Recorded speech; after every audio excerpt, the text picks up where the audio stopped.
नौ भवों के स्मरण से उत्पन्न वैराग्य रस को पुष्ट करने के लिए युवराज नेमि कुमार 12 भावनाओं का चिंतन कर रहे हैं। 9 भवों के स्मरण से कविवर दौलत राम जी द्वारा वैराग्य रस 6 ढाला की 5वीं ढाल 12 भावना।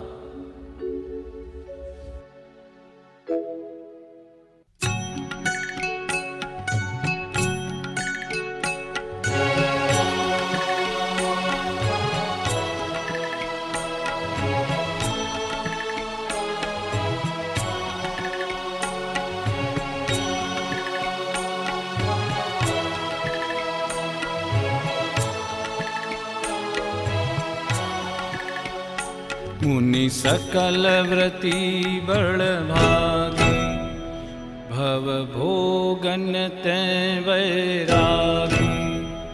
वैराग्य पावन माई चिंते अनुप्रेक्षा भाई।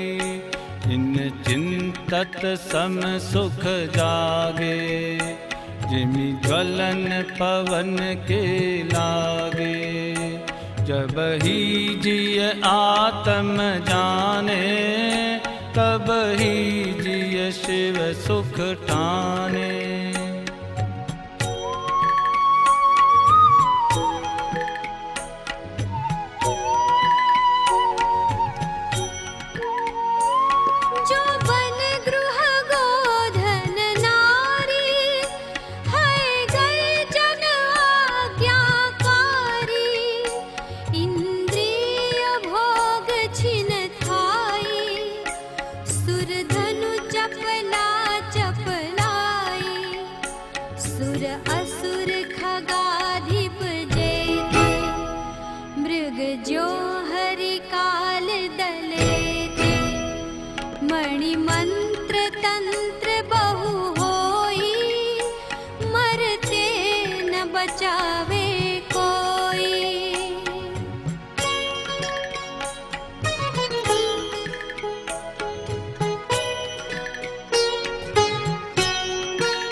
चौगति दुख जीव भरे हैं परिवर्तन पंच करे हैं। सब विध संसार असारा या मैं सुख नाही लगारा। शुभ अशुभ कर्म फल दे भोगे जिय एक ही दे। सुतदारा हो या नसीरी सब स्वार्थ के हैं भीरी।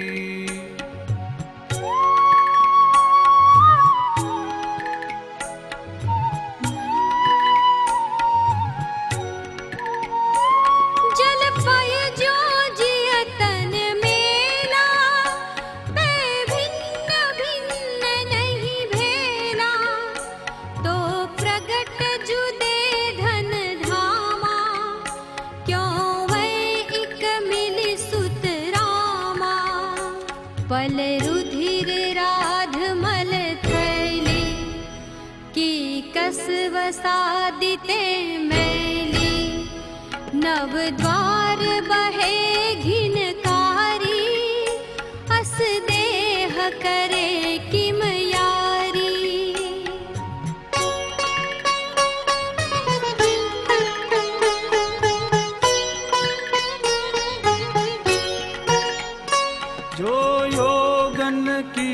चपलाई काते हैं आश्रव भाई, आश्रव दुख कार घनेरे, बुद्धिवंत तिने निर्वेरे, जिन पुण्य पाप नहीं कीना, आत्म अनुभव चित लीना, तिनहि विधि आवत रोके, संवर लहि सुख अवलोके।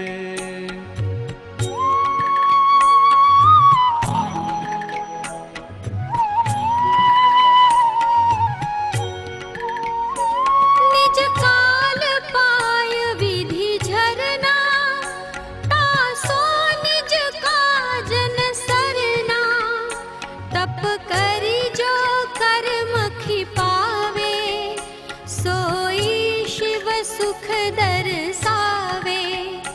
किन्हु न कर्यो न धरे को, षट द्रव्यमयी न हरे को, सो लोक माहि बिन समता, दुख सहे जीवनित भ्रमता।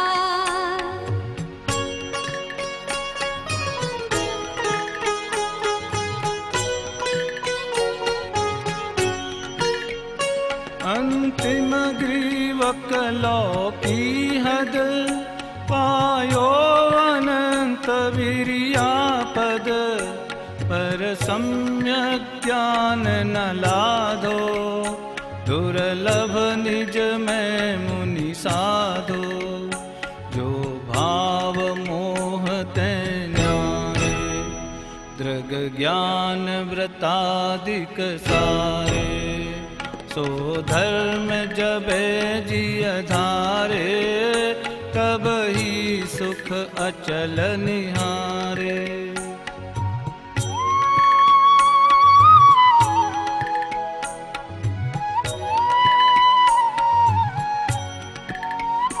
सो धर्म मुनि न करि धरिए, तिनकी करतूति उचरिए, ताको सुनिए भवि प्राणी, अपनी अनुभूति पिछानी। मुनि सकल व्रति बड़ भागी, भव भोगन ते बैरागी। वैराग्य उपावन माई, चिंते अनुप्रेक्षा भाई, चिंते अनुप्रेक्षा भाई, चिंते अनुप्रेक्षा भाई।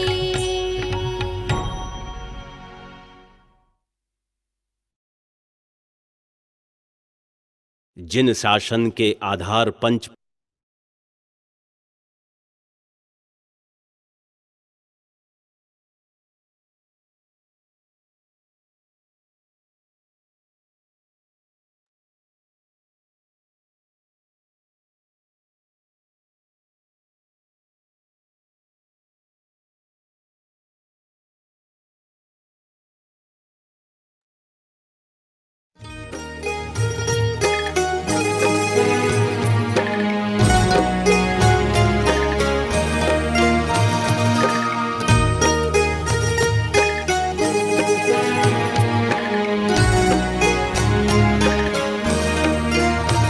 शब्दवाद नय षट द्रव्य गुण पर्याय और प्रमाण का, जड़ कर्म चेतन बंध का, अरु कर्म के अवसान का।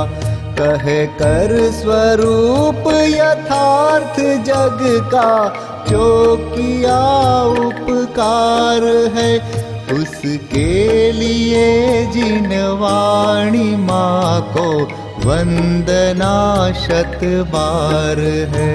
उसके लिए जिन वाणी माँ को वंदना शत बार है, वंदना शत बार है, वंदना शत बार है।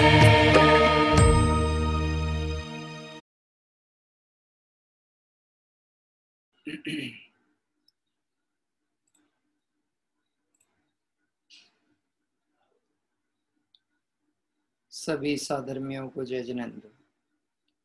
आइए मंगलाचरण पूर्वक स्वाध्याय प्रारंभ करते हैं। नमो अरिहंताणं नमो सिद्धाणं नमो आयर्याणं नमो वज्रायाणं नमो लोय सवसाहूणम्। अरहंत सिद्ध सूरि उपाध्याय साधु सर्व अर्थ के प्रकाशी मांगलिक उपकारी हैं। तिनको स्वरूप जान रागते भई जो भक्ति काय को नमाए स्तुति को चारी हैं। धन्य धन्य तुम ही से काज सब आज भय कर जोर बार बार वंदना हमारी है। मंगल कल्याण सुख ऐसो हम चाहत हैं। ओ मेरी ऐसी दशा जैसी तुम धारी है। मंगल कल्याण सुख ऐसो हम चाहत हैं। ओ मेरी ऐसी दशा जैसी तुम धारी है। संध्याकालीन स्वाध्याय क्रम में ब्रह्मचर्य निर्देशिका इस विषय का स्वाध्याय हम सभी कर रहे हैं। यद्यपि मुख्यपने ब्रह्मचर्य शब्द को देख करके तो ऐसा लगता है कि ये गृहस्थ की भूमिका से हट करके या सांसारिक विकल्पों से हटके और मुनि धर्म के भावना भाने वाले जीवों की मुख्यता से बात होनी चाहिए। लेकिन देखा जाए इस संसार में जितने भी जीव हैं जो दुखी हैं और सुख की तलाश में हैं, तो जितने जीव हैं मतलब अनंत जीव हैं और प्रत्येक जीव दुखी है और सुख की खोज कर रहा है। उन सभी जीवों के लिए एकमात्र जो वितरागी भगवंतों के द्वारा निर्दोष मार्ग प्रशस्त किया गया है, उस मार्ग की चर्चा आप और हम सभी इस ब्रह्मचर्य निर्देशिका के अंतर्गत कर रहे हैं। ये पर्टिकुलर ब्रह्मचर्य का मतलब कुछ वैराग्य अकेले की चर्चा या वैराग्य परिणति वालों की है, गृह त्यागी हैं, ब्रह्मचर्य अंगीकार किया है प्रतिमा रूप में, इनकी बात है, ऐसा नहीं कहते। ये चर्चा उन सब जीवों की है जिन्हें अपने ब्रह्म स्वरूप का परिचय करने से सुख की झलक दिखेगी और सुख का मार्ग प्रशस्त होगा। तो निश्चित ही मैं एक बात ये विचार करता हूँ, कोई भी व्यक्ति ऐसा नहीं होगा जो दुखी रहना चाहता है। यानी जो भी हैं, जितने जीव हैं, चाहे उनके अभी दुख की और सुख की दोनों ही चीजों में अभिव्यक्ति हो सके कि नहीं हो सके। कितने ही जीव ऐसे हैं जो दुख की अभिव्यक्ति भी नहीं कर सकते। हमें तो कष्ट होता है तो हम कहीं शब्दों से, क्रियाओं से, प्रक्रियाओं से बता सकते हैं। एकेंद्रिय आदि पर्यायों में स्थिति देखो जीव की, ना वह दुख की अभिव्यक्ति कर पा रहे हैं, ना सुख को समझ पा रहे हैं। वनस्पति काय में वृक्ष हैं, तेज धूप में, बारिश में, सब ऋतुओं में खड़े हुए हैं। क्या कह रहे हैं? जिस वृक्ष के नीचे छाया पाने के लिए हम जाकर के शांति का वेदन करते हैं, उस वृक्ष की ऊपरी शिखाओं के ऊपर विचार करोगे कि वह पत्ता चाहे कि तीक्ष्ण धूप 50 डिग्री 45 डिग्री की धूप में अपने को पलट सके, पलट नहीं सकता है। तो वो पूरा जीव ही ना, क्या कह रहे हैं, पूरा जीव है। अब ऐसी स्थिति में वो ना तो दुख का ही निर्णय कर पा रहा है, ना अभिव्यक्ति कर पा रहा है, ना सुख का। आप सोच सकते हो कितनी खतरनाक स्थिति में एक जीव की स्थिति पहुंचती। परिस्थितियां जीव को, उदय जीव को किस स्थिति तक ले जा लेता है।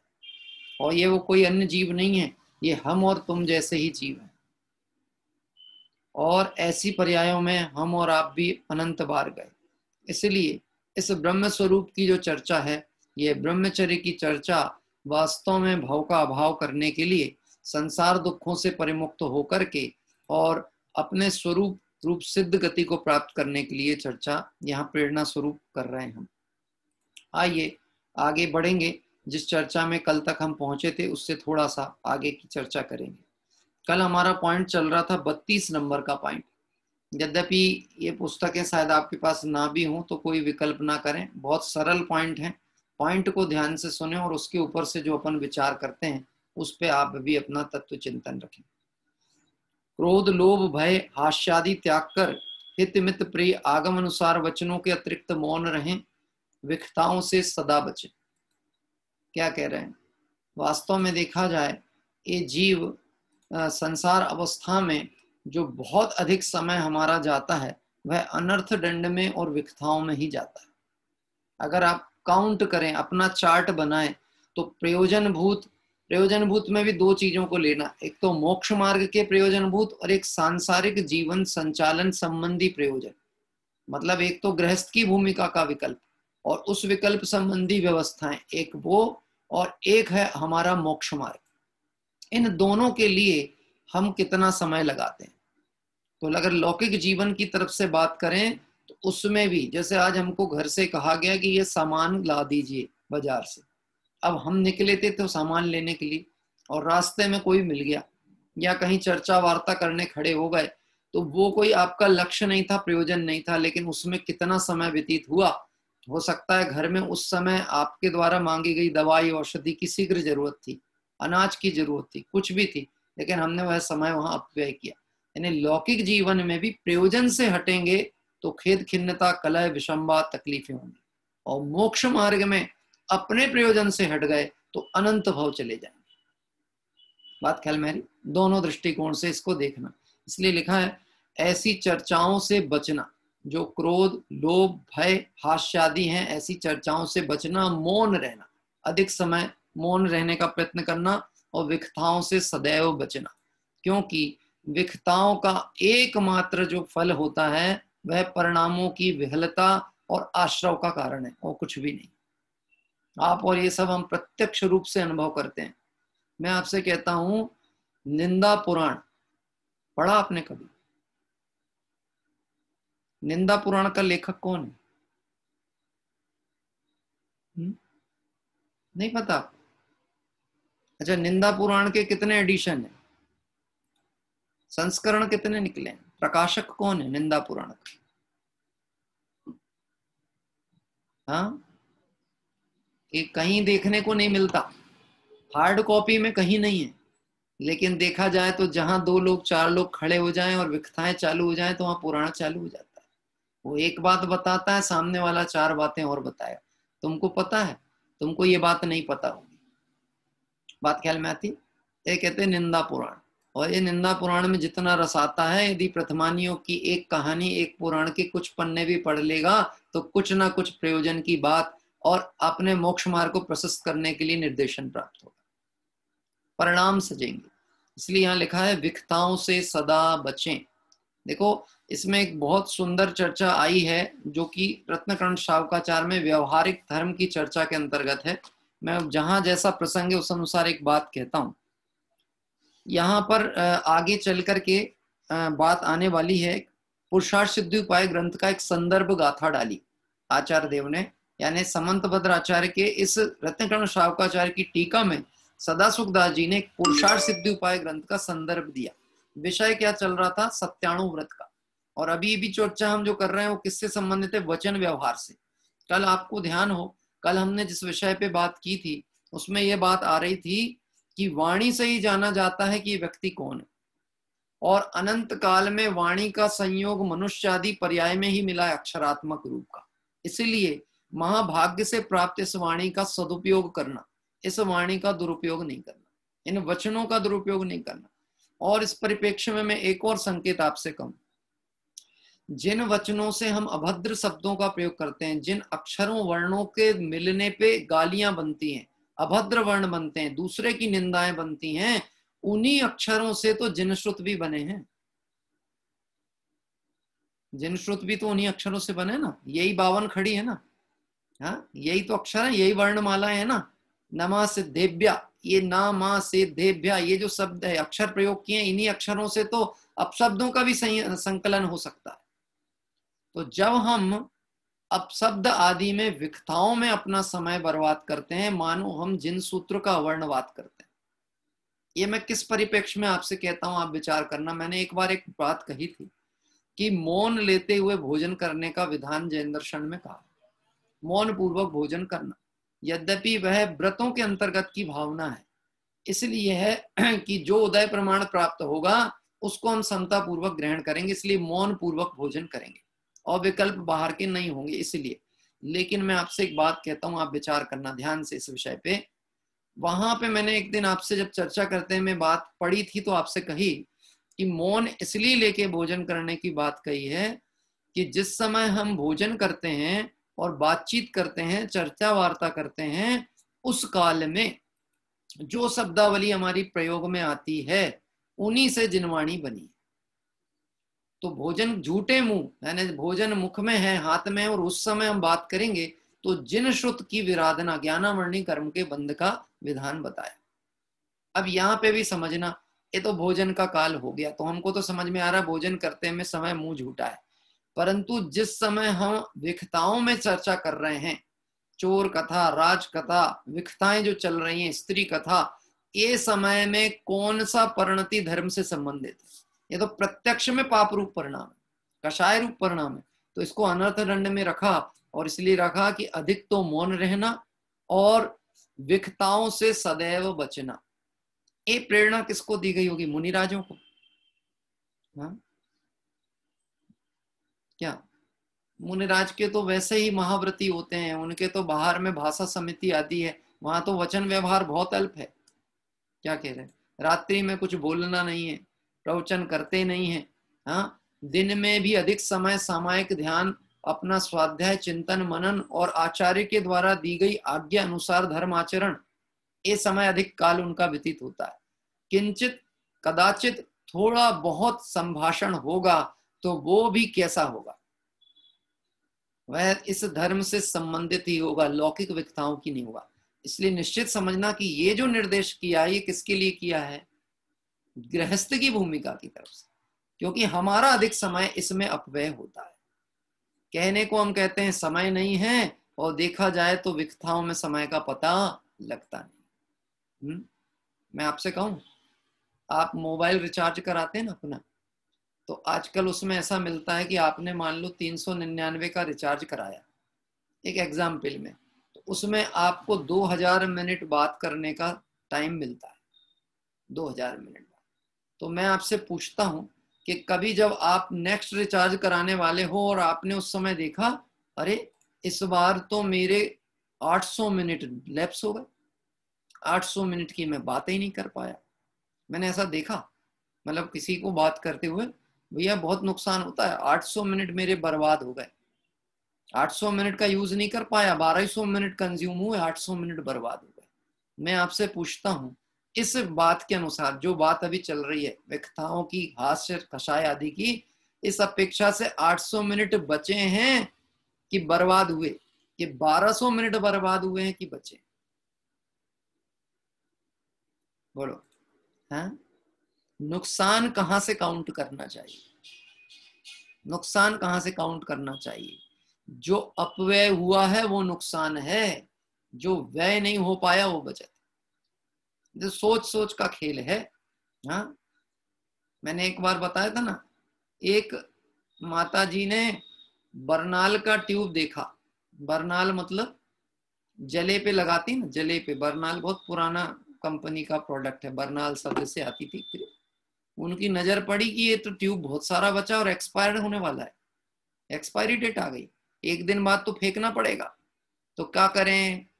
इसका यूज करने के लिए क्या करें?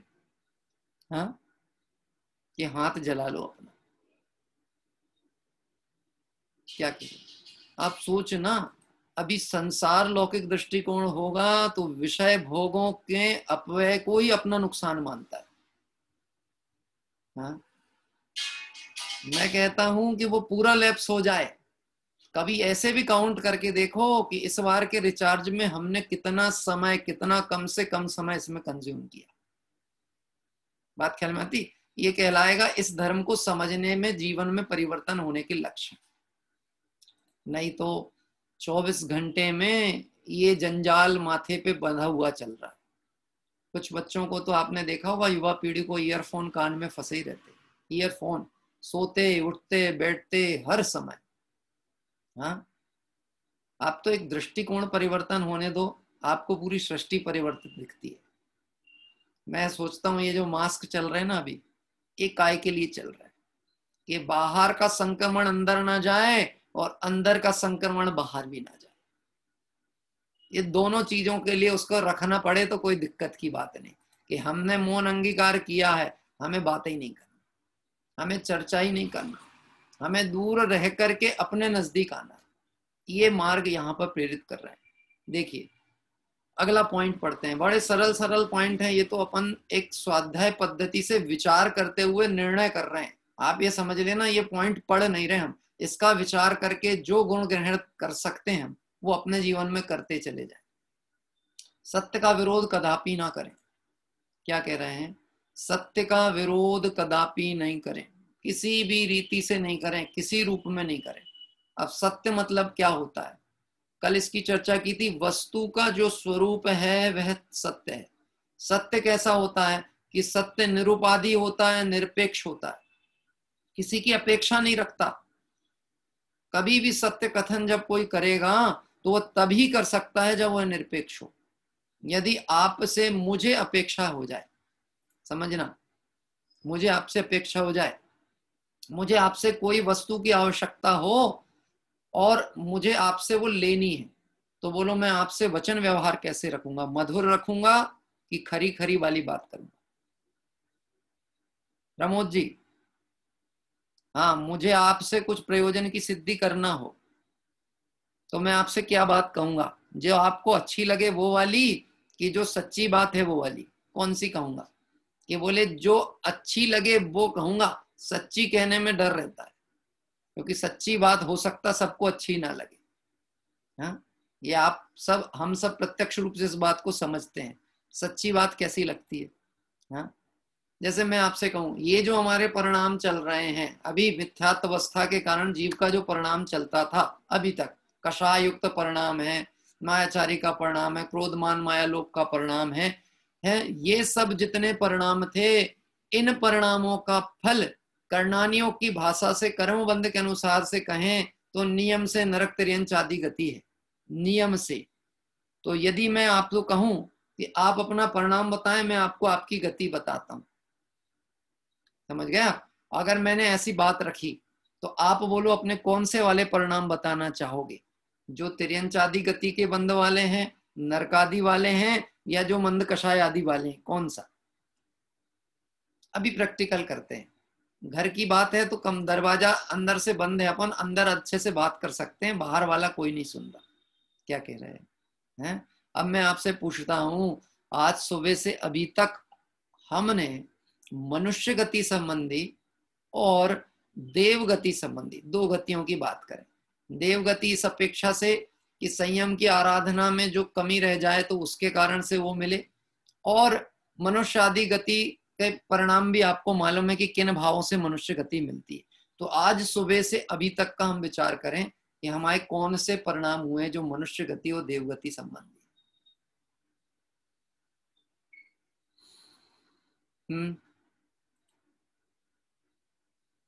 बोले साहब, पूजा की थी ना सुबह, हमने पूजा की थी, तीर्थ यात्रा की थी, स्वाध्याय किया था, उसके बाद हमने निजी स्वाध्याय भी किया, पाठ आदि भी पढ़ा है, और आज संडे था तो कहीं बाहर नहीं जाना था, तो घर में शांति से रहे, कोई ज्यादा विकल्प जाल चर्चा वार्ता किसी से कुछ नहीं की। यानी कुल मिलाकर के हमारे पास जो लिस्ट है, हम उन चीजों को गिनती करना चाह रहे हैं जिसको हम कहीं ना कहीं से मंद कषाय धर्म मान के बैठे, कहीं ना कहीं से। बस हमको लगता है आज कुछ अच्छा हुआ, आज कुछ अच्छा हुआ। विचार करके देखना, ये जो परिणामों को मैं अच्छा मानता हूं, ये सारे के सारे परिणाम संसार के मूल कारण, मूल कारण संसार।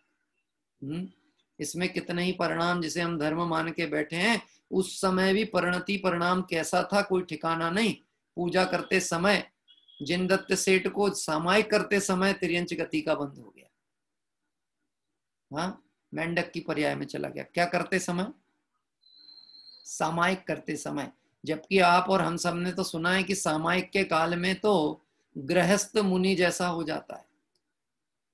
ये पढ़े ना अपन, सामायिक की जब चर्चा करते हैं तो ये पॉइंट पढ़ा है ना कि सामायिक के काल में तो गृहस्थ मुनि जैसा हो जाता है। तो यहाँ पे विचार करना, जो पॉइंट दे रहे हैं सत्य का विरोध कदापि ना करें।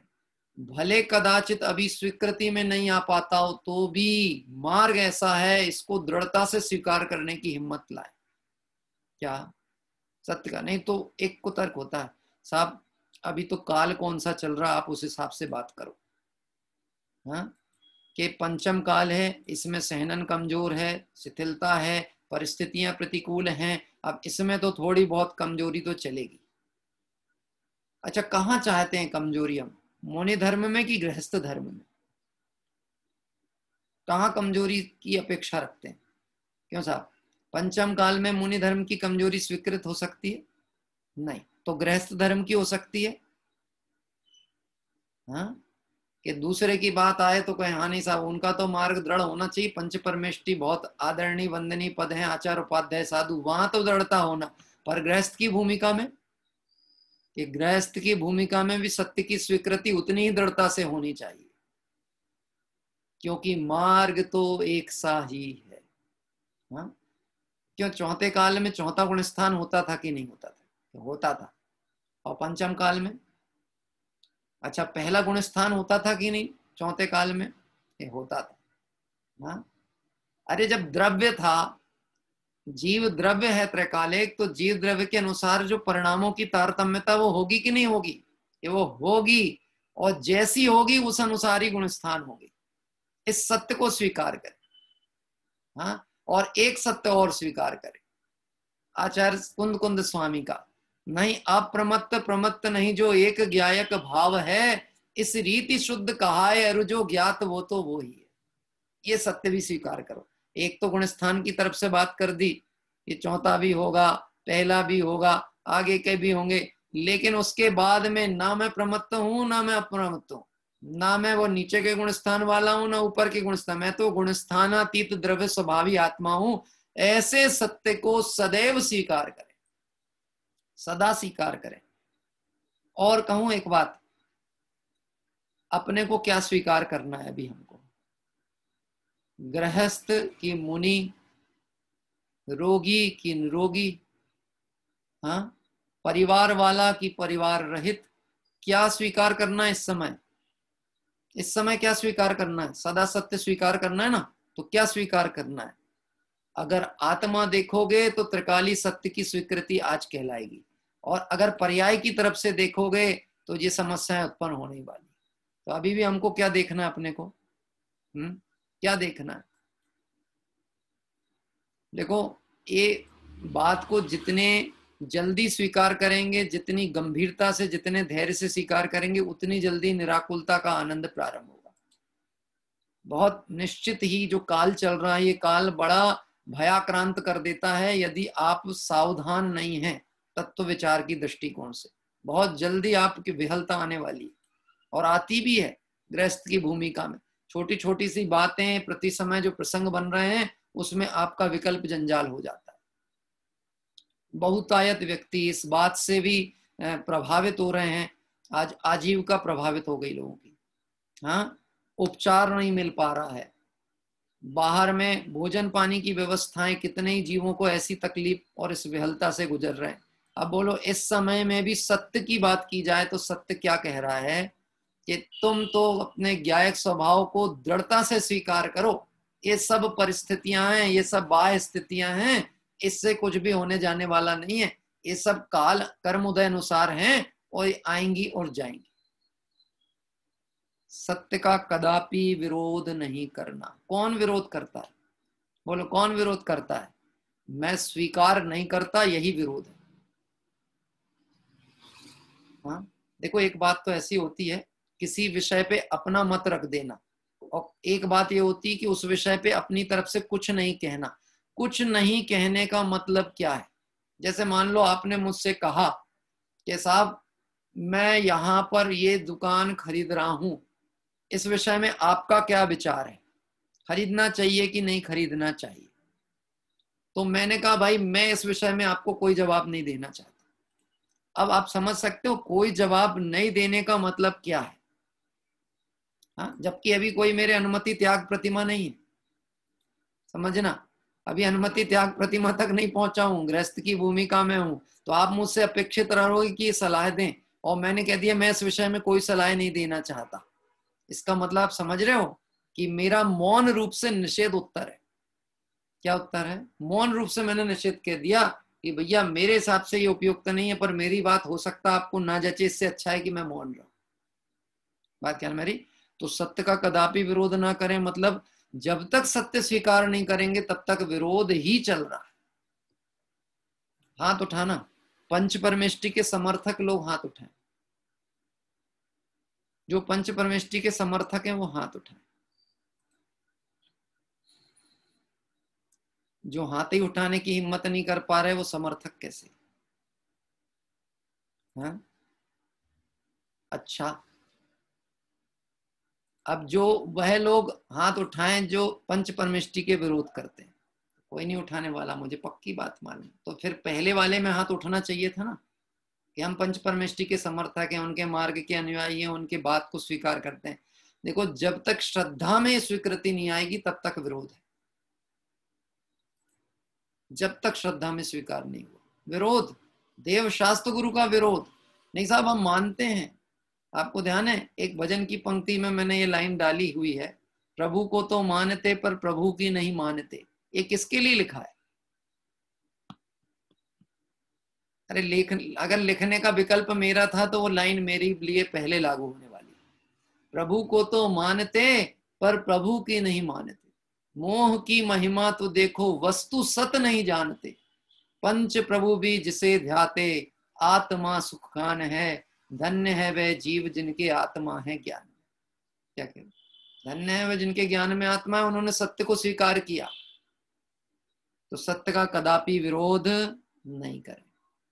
देखिए, अपन ने मालूम, मैं ये बात जो कर रहा हूं थोड़ा सा इसका आधार यद्यपि ग्रंथ को भी रखना चाहता हूं, क्योंकि अपनी सामर्थ्य नहीं है। वास्तव में सत्य वचन की जो कीमत है, इस सत्य वचन की कीमत आप पंच परमेष्टियों में भी देखोगे तो अरहंत आदि को पहले स्मरण क्यों किया? टोडरमल जी साहब ने लिखा है इस विषय में। सिद्ध का पद बड़ा है पर अरहंत को क्यों स्मरण किया? कोई बताएगा? अरहंत को पहले स्मरण क्यों किया? डमो अरिहंताड़म, जबकि सिद्ध पद में तो 8 कर्म से रहित अवस्था है, तो सिद्ध पद बड़ा है। हाँ, और हम पहले बोलते क्या है? डमो अरिहंताड़म। हाँ साहब बताएं क्यों बोलते हैं? बोलना तो चाहिए डमो सिद्धाड़म। हाँ, बहुत अच्छा, बहुत से लोगों ने हाथ उठाए। एक स्वाति बहन है, मैं स्थान तो नहीं जानता, आप अनम्यूट करें आपका माइक। हाँ बताइए। अरहंतों ने ही सिद्ध के दर्शन कराए ना हमको, अरहंतों ने ही बताया सिद्ध का स्वरूप हमें, इसलिए हम सिद्ध अरहंतों को पहले नमस्कार करते हैं जी। अच्छा है, चलिए, सिद्ध का स्वरूप बताया। मैं टोडरमल जी की वो भाषा, वो शब्द जानना चाहता हूँ सरल में, बिल्कुल सामान्य अर्थ में। जैसे आज हमने पहले स्मरण किया तो कारण क्या है ना? हाँ, और कोई बोलना चाहेगा उत्तर? ये अपना समझ लो तत्व विचार है, ये हमारा कोई प्रवचन नहीं चलता, हम तत्व का विचार करने बैठे हैं। तो आप इस विषय में जो भी चिंतन करते हैं वो आप अपनी बात रखें। हाँ, हमारे यहाँ अभी नीलेश जी के बेटी ने भी हाथ उठाया था। हाँ बोलिए, बिना सपोर्ट के, लाइफ लाइन नहीं लेना किसी से अपने को। हाँ हाँ बोलिए। हाँ बोलो, आप थोड़ा जोर से बोलो, आवाज नहीं आ रही आपकी।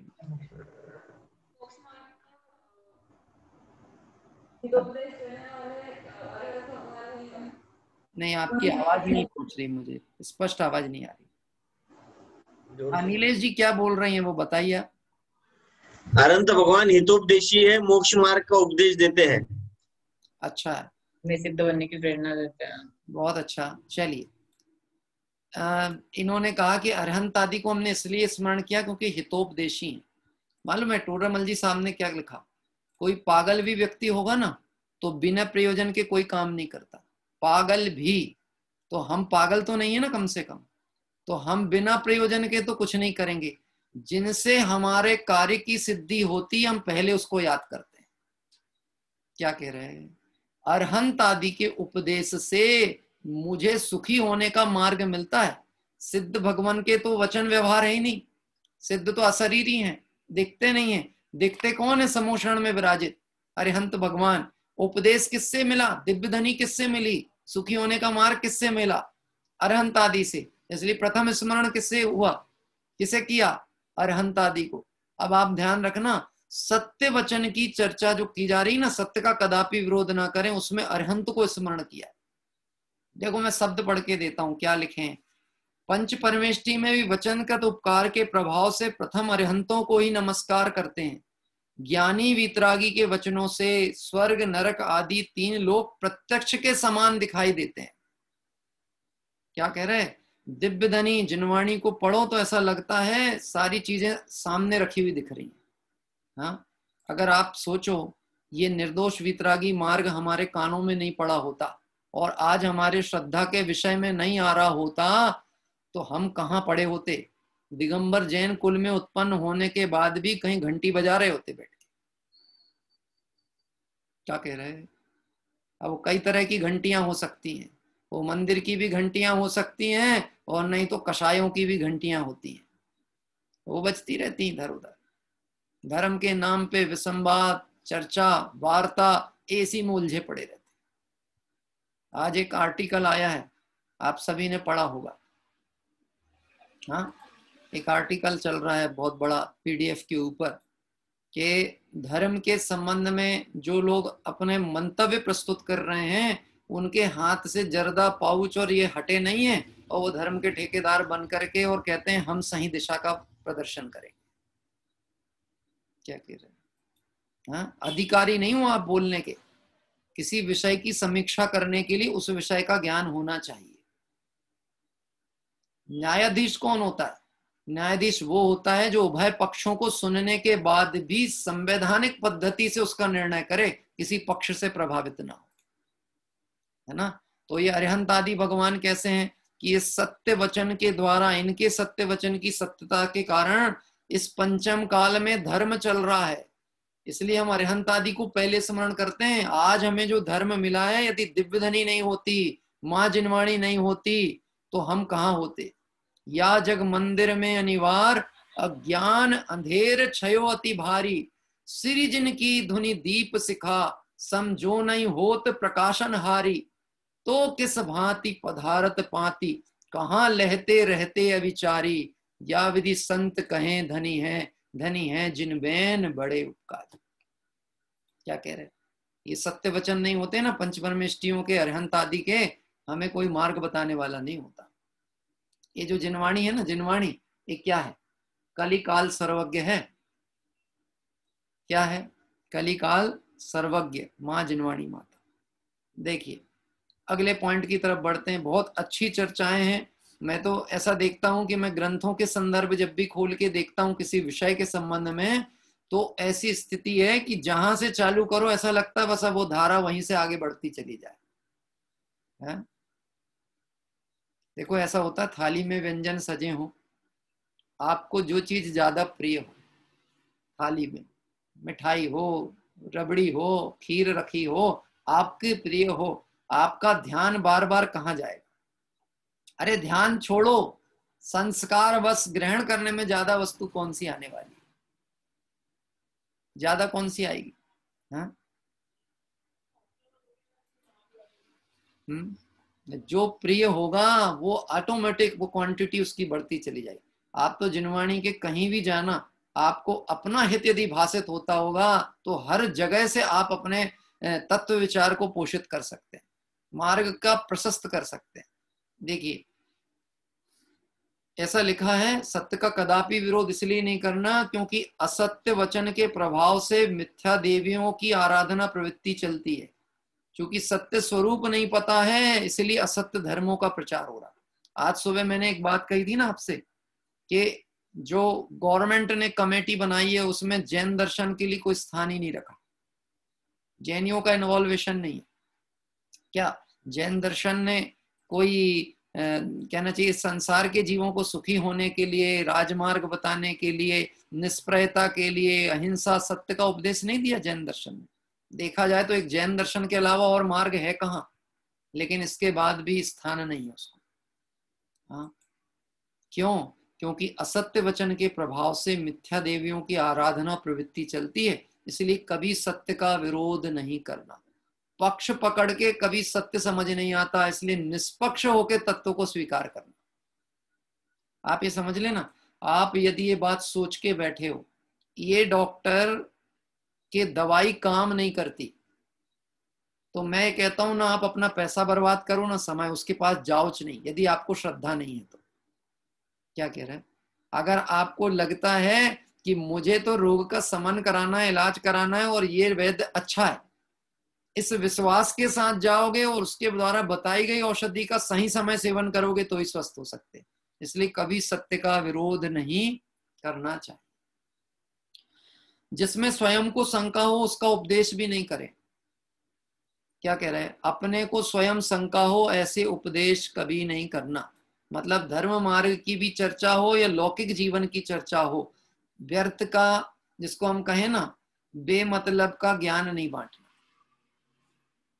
हाँ, कोई जनरली चर्चा होती है, बैठे बैठे किसी ने कोई बात पूछ ली, अपने को उस विषय का ABCD नहीं मालूम, तो भी अपने को क्या लगता है, अपना क्या चाह रहा है, 2 वाक्य बोले ही दो तो क्या तकलीफ है।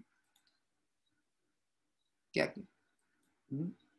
मैं आपसे पूछता हूं, किसी को हलवा बनाने की विधि का जानना हो, बात ख्याल में, हलवा बनाने की विधि जानना हो, अब हलवा बनाने की विधि जानना हो तो कोई माता बहन जो उस विषय में प्रवीण है, इस विषय की जानकार है, वही बता सकती है ना। हाँ, बता सकती हैं। भरत भाई, हलवा बनाते आता आपको? हाँ, नहीं आता? ट्राई तो करके देखो, ट्राई तो करके देखो। अरे बनाना थोड़ी ना, बताना ही भर तो है। क्या कह रहे हैं? बताना ही तो है। अरे सबसे अच्छा उत्तर यह है, भाई मुझे इस विषय का ज्ञान नहीं है। क्या कह रहे हैं? जिस विषय में शंका हो उस विषय की कभी परामर्श नहीं देना। ये ब्रह्मचर्य की भावना की चर्चाएं चल रही हैं। जिसे अपने को अपने स्वरूप के निकटवर्ती होना हो, उसको बाह्य विकल्प जंजालों से बचने के उपाय बताए जा रहे हैं। हाँ, सलाह नहीं देना। शंका है तो बिल्कुल सलाह नहीं है, मुझे इस विषय का ज्ञान नहीं है। और यदि ज्ञान हो और निष्प्रहता की अपेक्षा उसमें किसी का भला होता जाने तो थोड़ा बोलना, अधिक नहीं बोलना। क्यों? कि सब समझदार लोग हैं, इशारे में समझ जाते हैं, है ना। तो हम भी थोड़ा कह रहे हैं इस वाक्य को कि जिसमें शंका हो वो बात नहीं करना। अब मैं आपसे पूछता हूं, देवशास्त्र गुरु के स्वरूप में कोई शंका है क्या? हाँ, शंका है तो शंका नहीं है तो सत्य का साथ देना, सत्य का विरोध नहीं करना। देवशास्त्र गुरु के स्वरूप में यदि आपको शंका नहीं है तो सत्य का साथ देना, विरोध नहीं करना। हाँ, ऐसे खोटे कामों में दान आदि करने का भाव नहीं करना, सहयोग का भाव नहीं रखना जो कि मिथ्यात्व पोषक क्रियाएं होती हैं। ऐसे कामों में समर्थन नहीं करना, सहयोग नहीं करना, दूरी बना के रखना। मालूम है, हम सब लोकेषणा और लोक भय के कारण से बहुत से ऐसे कार्य कर बैठते हैं जो धर्म विरुद्ध होते हैं। लोकेषणा और लोक भय। लोकेषणा मतलब जगत की झूठी प्रशंसा, और लोक भय कि यदि नहीं करेंगे तो दुनिया क्या कहेगी। इस चक्कर में धर्म विरुद्ध बहुत कार्य होते हैं। प्रमोद जी, आपको अनुभव में आता होगा ये बात। जैसे जैसे आप तत्व के चिंतन मनन और स्वाध्याय से जुड़ेंगे, आपको अपनी आत्मा अंदर से आंसर देने लगेगी, अंदर से आपको जवाब आने चालू होंगे, किसी से पूछने की जरूरत नहीं। देखिए अगला पॉइंट, भावुकतावश आगम की मर्यादाओं का उल्लंघन नहीं करें, पद के अनुकूल ही प्रवर्तें, दूसरों के साथ भी पदानुसार ही व्यवहार करें। भावुकतावश आगम की मर्यादाओं का उल्लंघन नहीं करें। आज दोपहर में मेरे को किसी, मतलब कहना चाहिए विद्वान श्रेणी के व्यक्ति हैं, उनका फोन आया।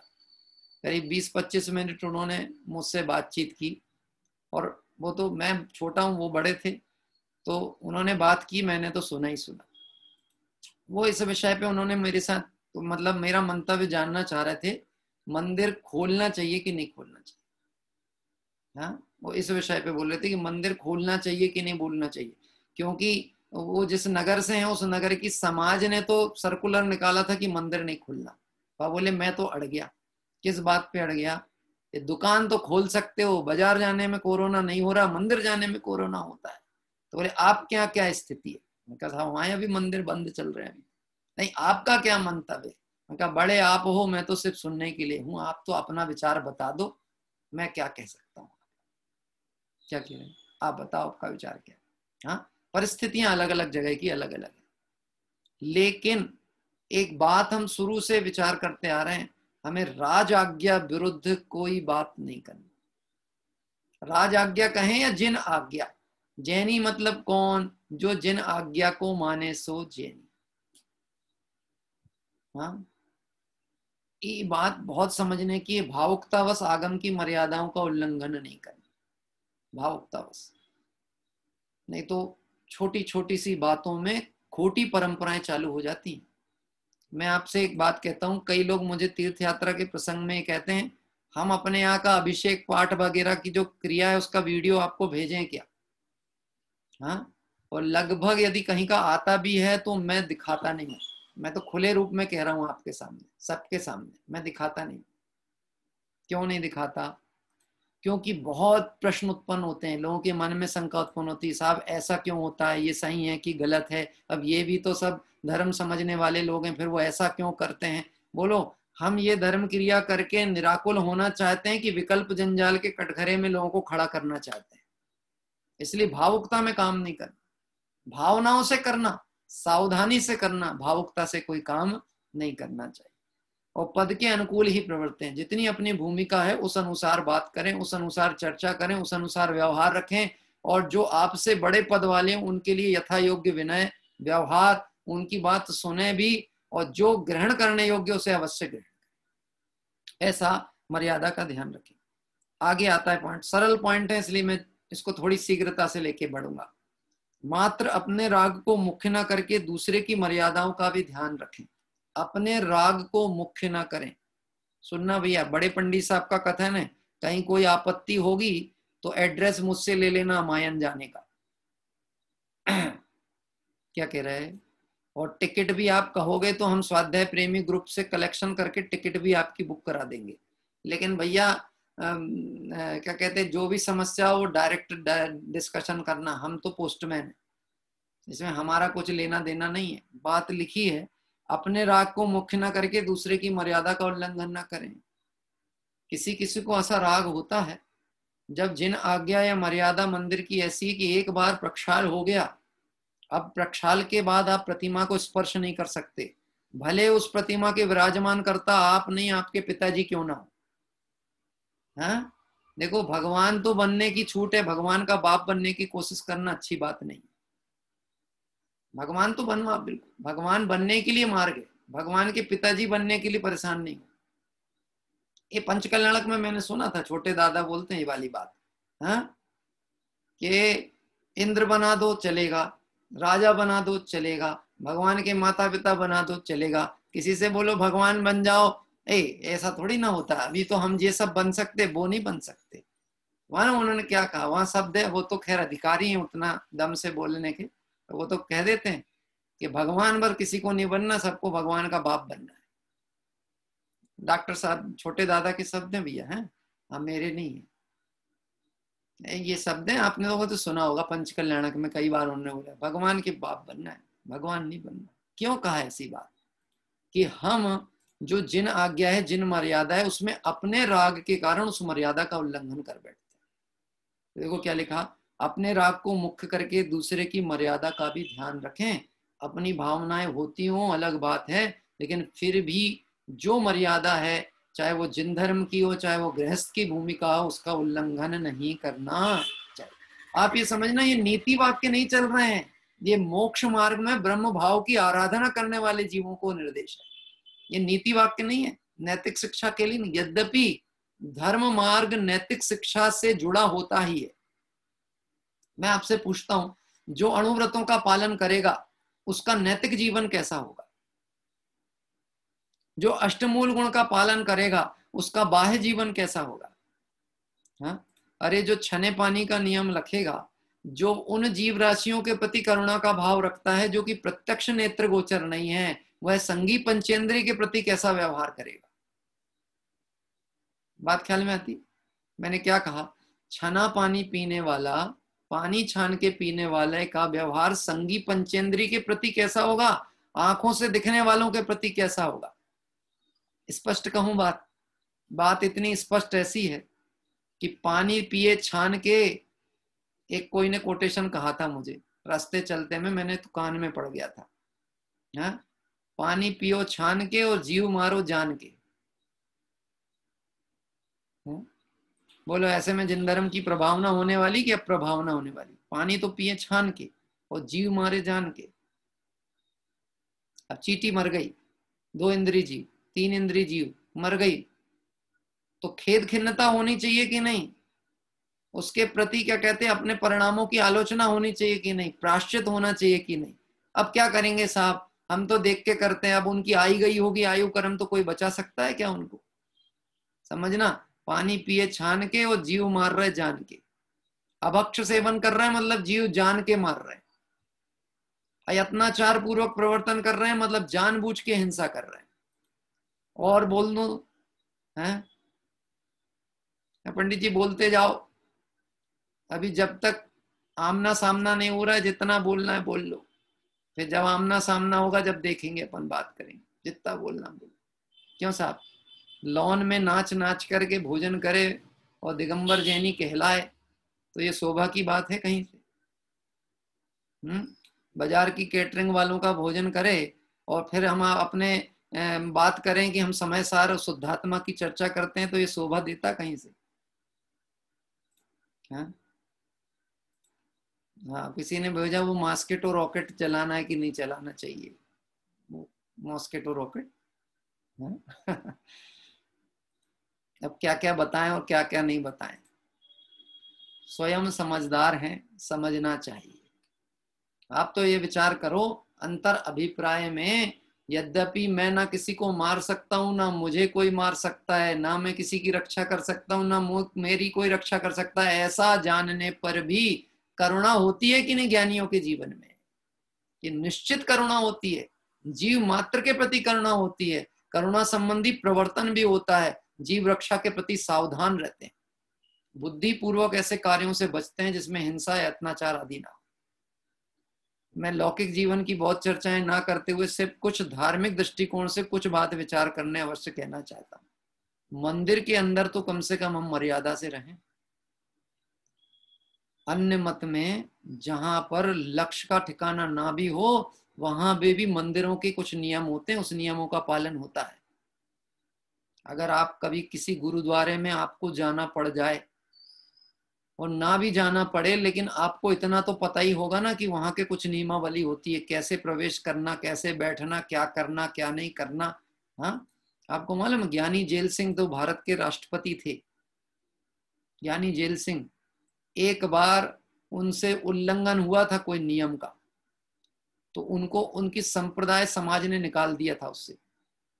और उस संप्रदाय से निकलने के बाद जब उन्होंने विनय की थी कि मुझे फिर से इस संप्रदाय में स्थान दिया जाए, मुझे फिर से इस धर्म का हिस्सा माना जाए, तो उनको दंड क्या दिया गया था? राष्ट्रपति को क्या दंड दिया था पता आपको? अमृतसर के मंदिर के बाहर जितने जूते चप्पल उतार के लोग जाते हैं ना, उसको उठा करके पहुंचना है और पॉलिश करना। क्या कह रहे हैं? ये दंड दिया। यहाँ पे अपन कोई नियम व्यवहार, तेरा पंथ आमना है कि नियमावली टांग के रखें और उसकी चर्चा कहें और आदमी को बुरा लगे, तो ताके दुर्भाग्य की महिमा का वर्णन हमसे तो ना हो सके। क्या कह रहे हैं? हाँ, जिन मंदिर की मर्यादा तो होनी चाहिए, कैसे वस्त्र पहनना, किस ढंग से आना, क्या करना, निस्सही बोल करके मंदिर में प्रवेश किए हैं तो उस मर्यादा का पालन करना, सांसारिक विकल्प जंजाल चर्चाओं से बचना, कषाय की चर्चाएं नहीं करना, जीव को जीव देखने की कोशिश करना मंदिर के अंदर, हाँ, कि वहां भी कषाय की बात करना। देखो, जो गई सो गई, जितना समय गया सो गया, उसका विचार नहीं करो। जो बचा है उसमें जब जान लिया, जब ज्ञान में आ गया, तब सावधानी आनी चाहिए। देखिए, अपने राग को मुख्य न करके दूसरे की मर्यादाओं का ध्यान रखें। मैं बोलने के बाद क्षमा मांगूंगा, आप चिंता नहीं करना। इसीलिए क्षमा मांगूंगा, ये सत्य वचन किसी के हृदय को चोट देने के लिए नहीं है, परंतु यह वचन हमारे दर्द को, हमारे अनंत दुख को मिटाने की बात करते हैं। इसलिए इसको स्वीकार करने में थोड़ी दृढ़ता हमको लानी ही चाहिए। देखिए, एक आखिरी पॉइंट लेके विराम लेते हैं। लौकिक एवं असंयमी जीवों का अतिरिक्त स्वागत, माल्यार्पण, अभिनंदन आदि ना करें, मात्र यथायोग्य शिष्टाचार ही पर्याप्त है। हाँ, पंच कल्याणक प्रतिष्ठा महोत्सव में उद्घाटन समारोह में किसी मुख्य अतिथि के रूप में ऐसे व्यक्ति को बुला लिया जिसके कारण आपका स्वाध्याय का समय भी आगे बढ़ाना पड़ रहा है, आपकी सारी क्रियाएं आगे बढ़ानी पड़ रही, क्योंकि वो वीआईपी पर्सन है। अब वो जब तक उद्घाटन का फीता नहीं काटेगा तब तक भगवान का तप कल्याणक भी रोक सकते हैं हम, आप चिंता नहीं करना। हाँ, हम रोक सकते हैं। और वीतरागी भगवंत के समक्ष उसका माल्यार्पण हो सकता है, उसका स्वागत हो सकता है। भगवान को पीठ दिख रही है और उसका स्वागत हुए। अरे जिस जिन मंदिर में जय जिनेन्द्र कहने का निषेध है, वहां पे अन्य किसी के साथ लौकिक व्यवहार का कैसे हो सकता है? मंदिर के अंदर बोली लग सकती कि नहीं लग सकती? हाँ, लगनी चाहिए कि नहीं लगनी चाहिए? जो पद होते हैं, पंच कल्याणक के पद होना चाहिए, वो योग्यता के आधार पे होना चाहिए कि धन के आधार पे होना चाहिए? हाँ? क्यों साहब? पहला पॉइंट, योग्यता आधार पे या बाहर की प्रभुता धन आदि के आधार पे? आपका मन क्या कहता है? हाँ? एक नंबर। चलो अच्छा है, सच ना भी बोल पाए तो सच को सपोर्ट करने की हिम्मत तो है, उतना ही अनुमोदना है। पूरा पूरा काम उतना ही, सत्य के साथ खड़े होने की सामर्थ्य तो है। हाँ, मैं कहता हूं अपने समाज में कोई योग्य जीव हो जो संयमित जीवन अंगीकार करता हो, भले हो सकता है पूर्व पाप आदि के उदय के कारण से उसके धन आदि ना हो, तो भी अगर वह योग्य पात्र हो तो बड़े पद उसको दिए जाने चाहिए। क्या कह रहे हैं? क्योंकि ये मार्ग संयमियों का है, आराधकों का है, विषय सेवन करने वालों का नहीं। मंदिरों में ऐसे सम्मान, ऐसे कार्य, ऐसे व्यवहार से बचें, ना स्वयं करें ना कराएं। ये प्रेरणा दी गई है ब्रह्मचर्य की भावना के अंतर्गत। देखिए, लौकिक एवं असंयमी जीवों का अतिरिक्त स्वागत, सामान्य व्यवहार कर सकते हो आप, और बात मंदिर की तो मर्यादा ज्यादा होगी, बाहर में भी अतिरिक्त नहीं करें। आप ये समझ लेना, जिसको राजनीतिक विषयों में बहुत रुचि होती है ना, वह धर्म के क्षेत्र में भी राजनीति को प्रवेश कराने की कोशिश करता है, क्योंकि उसको रुचि किस विषय की है? राजनीतिक की। तो धर्म क्षेत्र में भी राजनीति। आपको पता है पहले के राजनीतिज्ञ धार्मिक हुआ करते थे।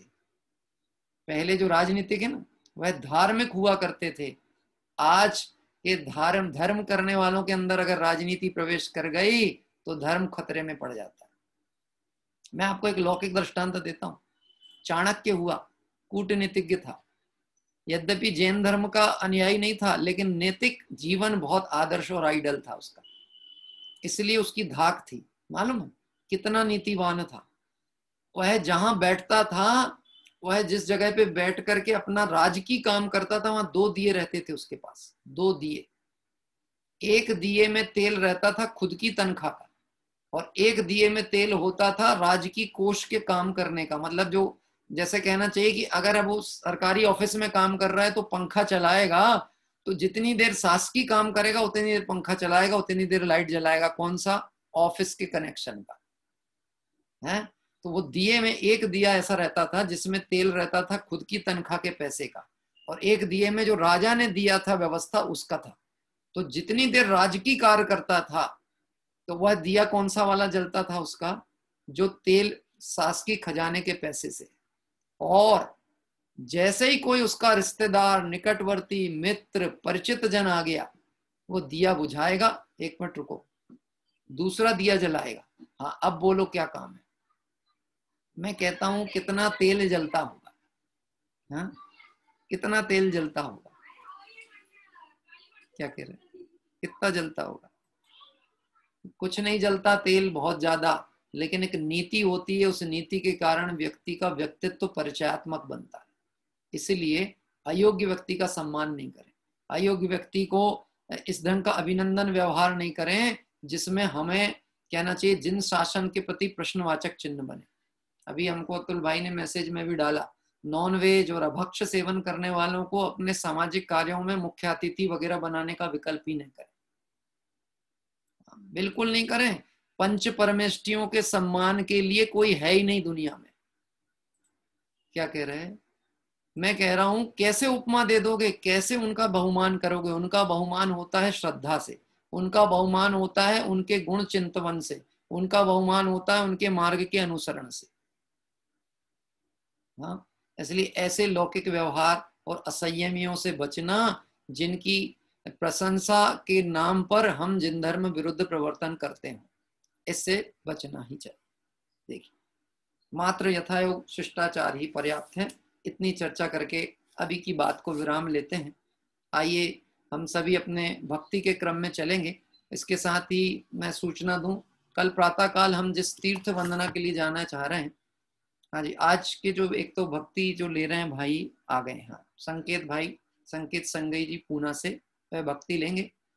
हमें प्रसन्नता है, संकेत भाई अभी पूना में है और हमारे भरत भाई, जया भाई, जया बहन जो है संगयन, इनके माता पिता जी वो है अभी औरंगाबाद में हैं और इस जो कोरोना काल की संक्रमण तकलीफ से थे उससे गुजरे, लेकिन धैर्य, स्वाध्याय, चिंतन, मनन के बल पे आज पूर्णतः स्वस्थ होके इस स्वाध्याय प्रेमी ग्रुप की यात्रा में पुनः वह साथ में है।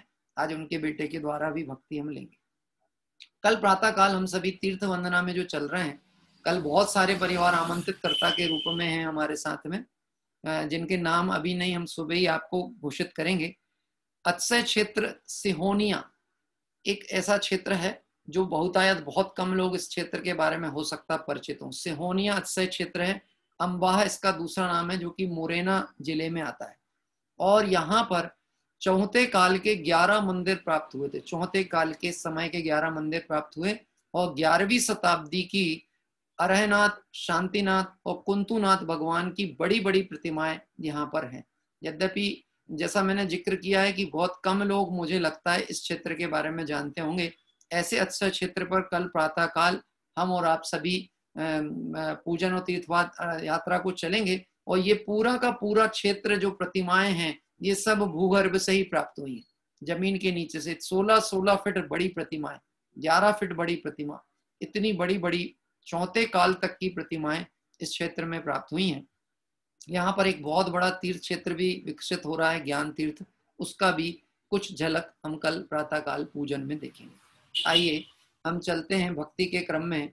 हमारे साथ जो हैं संकेत जी संघई, मैं उनका माइक अनम्यूट करता हूँ। हाँ जी पंडित जी साहब, आवाज आ रही है मेरी? आती है संकेत, आ रही है। हाँ जी, सभी को साथ है जय जी ने।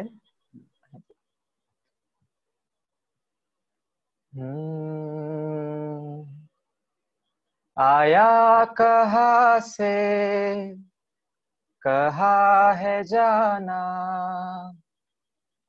आया कहाँ से कहाँ है जाना, ढूंढ ले ठिकाना चेतन ढूंढ ले ठिकाना, ढूंढ ले ठिकाना चेतन ढूंढ ले ठिकाना। आया कहाँ से कहाँ है जाना, ढूंढ ले ठिकाना चेतन ढूंढ ले ठिकाना। एक दिन चेतन गोरा तन ये मिट्टी में मिल जाएगा, मिट्टी में मिल जाएगा। कुटुंब कबीला पड़ा रहेगा, कोई बचा नहीं पाएगा, कोई बचा न पाएगा।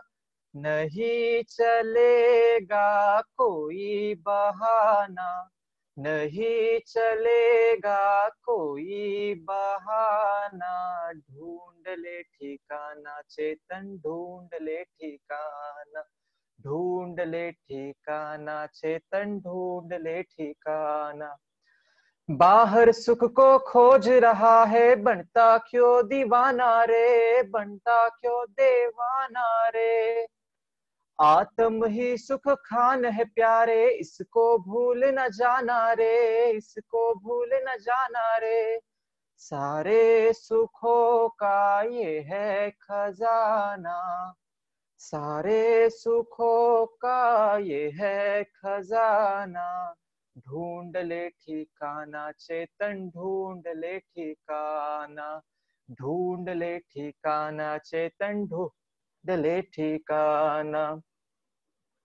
जब तक तन में सांस रहेगी सब तुझको अपनाएंगे, सब तुझको अपनाएंगे।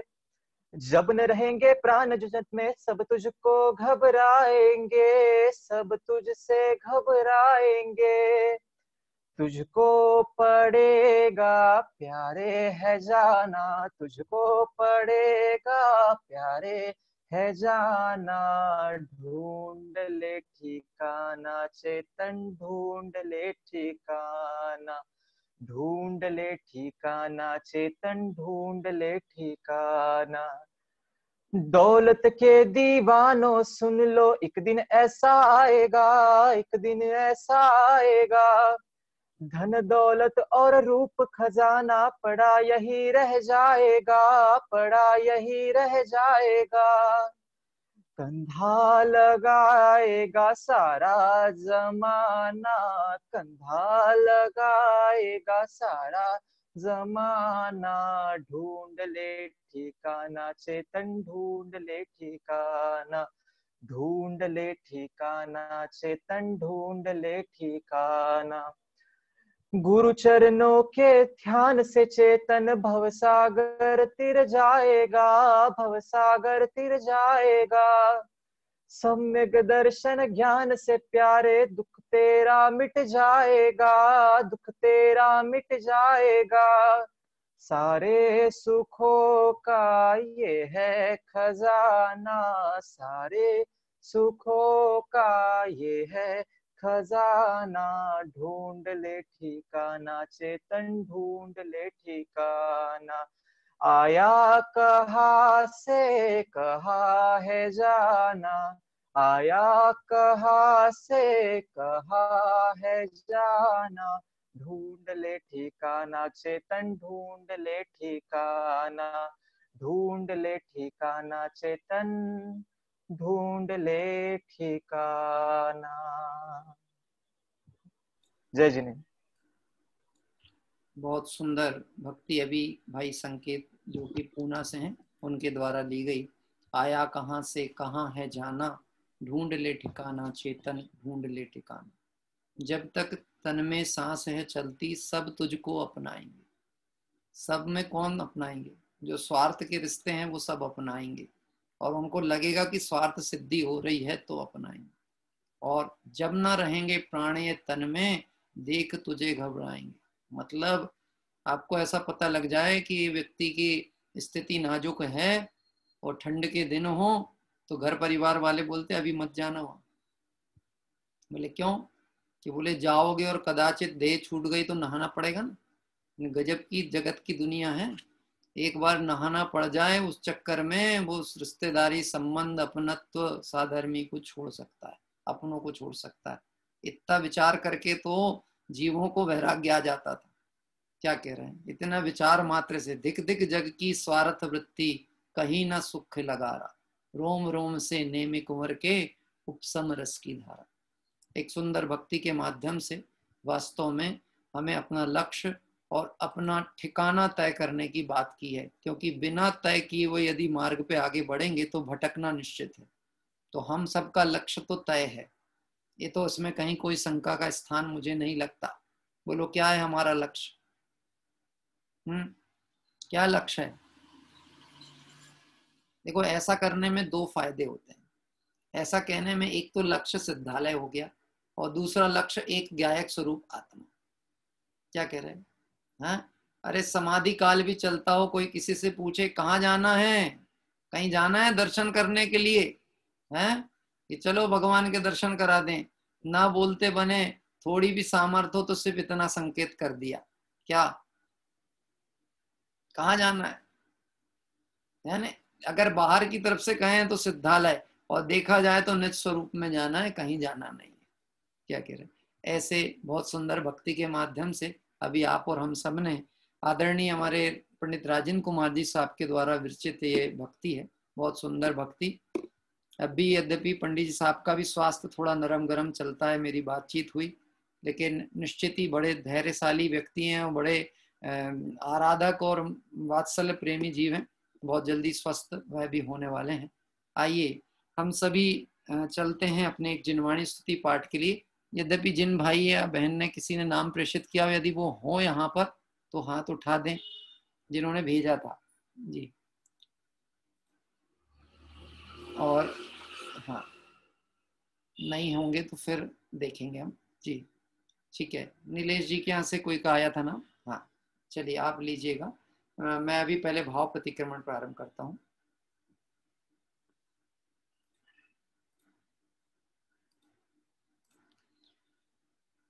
हे अरहंत प्रभु, मुझसे मन वचन काय द्वारा कृत कारित अनुमोदना द्वारा समरंभ समारंभ आरंभ द्वारा क्रोध मान माया लोभ द्वारा प्रमाद इत्यादि विभावों द्वारा इस भव में या पूर्व भव में सच्चे देवशास्त्र गुरु की अभिनय हुई हो, व्रतों में अतिक्रम व्यतिक्रम अतिचार अनाचार दोष लगाया हो, एकेंद्रिय से लेकर पंचेंद्रिय तक किसी भी जीव की हिंसा हुई हो, विराधना हुई हो, दिन या रात में लगाए सर्व दोषों का पश्चाताप व्यक्त करता हूं, क्षमा मांगता हूं। वह मेरे सभी दोष मिथ्या हो, मैं मुझ में रहूं, इस प्रकार मैं इन सभी दोषों का प्रायश्चित करता हूं। ओम नमः सिद्धेभ्य। आइए हम सभी जिनवाणी स्तुति के पाठ के लिए चलेंगे, पर इस बीच में मुझे 1 मिनट का एक विकल्प जरूर आया है। हम जो बच्चों की वीडियो देखते थे, इसमें अभी यहाँ पे 2 बालिकाएं जो हमें प्रतिदिन सुबह शाम दिन दोनों टाइम दिखती हैं, हमारे महेंद्र जी हंडावत परिवार के छोटे बच्चे हैं, इनका वीडियो आया। देखिए अभी भी बिल्कुल स्पॉटलाइट पर ही है। ये दोनों बच्चों का, हाँ, ये दोनों ही बच्चों का बहुत सुंदर वीडियो इन्होंने प्रेषित किया है बच्चों का। मैं 1 मिनट में, ये बच्चे हैं, ये दोनों, ये देखिए अभी भी दिख रहे हैं। ये रोज जिनवाणी विराजमान करते हैं और ले जा करके रखते हैं। इनके लिए एक बार आप पहले करतल ध्वनि से बच्चों का अनुमोदना करें। आइए हम सभी एक बार, ये बच्चों का मुझे अभी ध्यान आया तो इनका वीडियो एक मुझे प्राप्त हुआ था, मैं उनको उनका वीडियो हम देखते हैं। हाँ जी, इनका एक का नाम है दिव्या, 4 साल की है, और त्रिशा शायद नाम है, वो 6 साल की है। ये दोनों बालिकाएं, इनका वीडियो जो हमें प्राप्त हुआ है।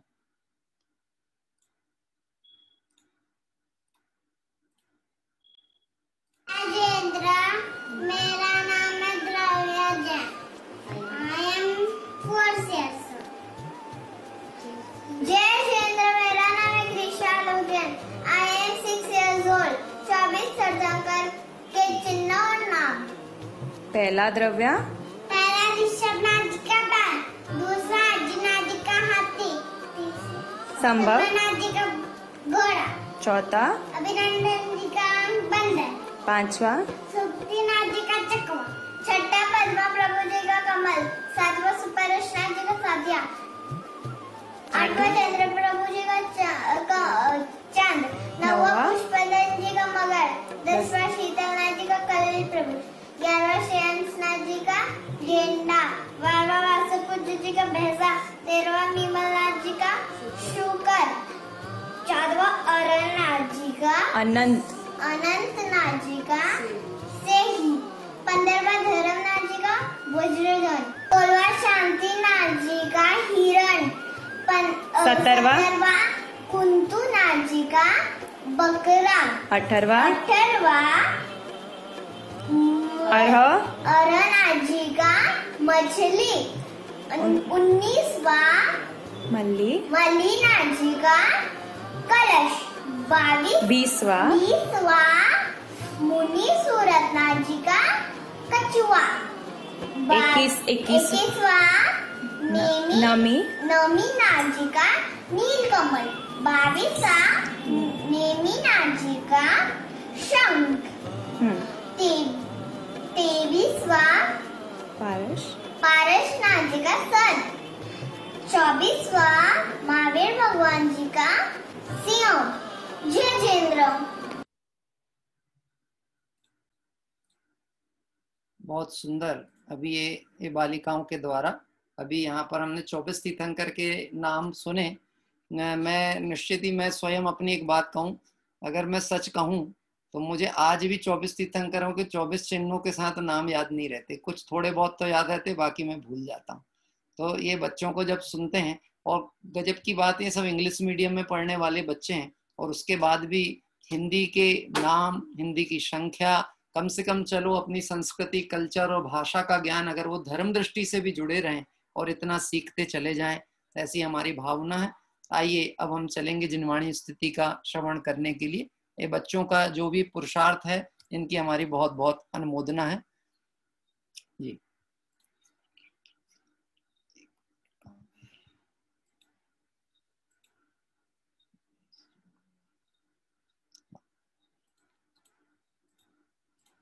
पहले आपका माइक अनम्यूट करिए।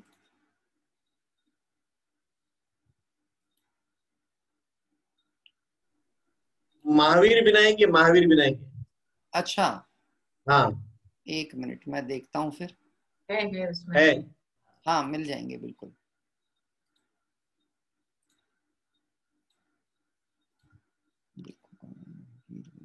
थोड़ा सा आप हाथ हिलाएंगे महावीर जी। हाँ, मिल गया जी जी जी जी बाबू जी, हाँ बहुत अच्छा। हाँ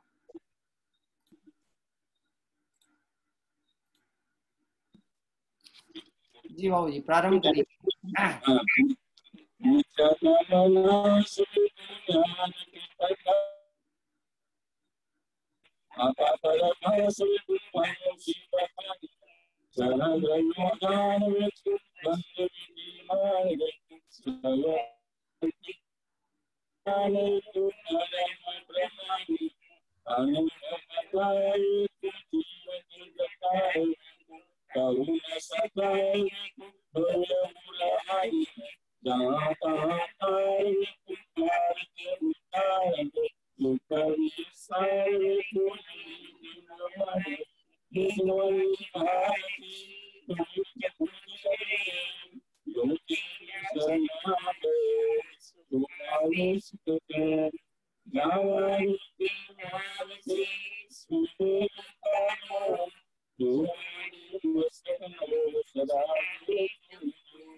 बहुत ही सुंदर। हमारे बाबूजी का मुझे अभी ध्यान आया जब मुझे जानकारी मिली थी।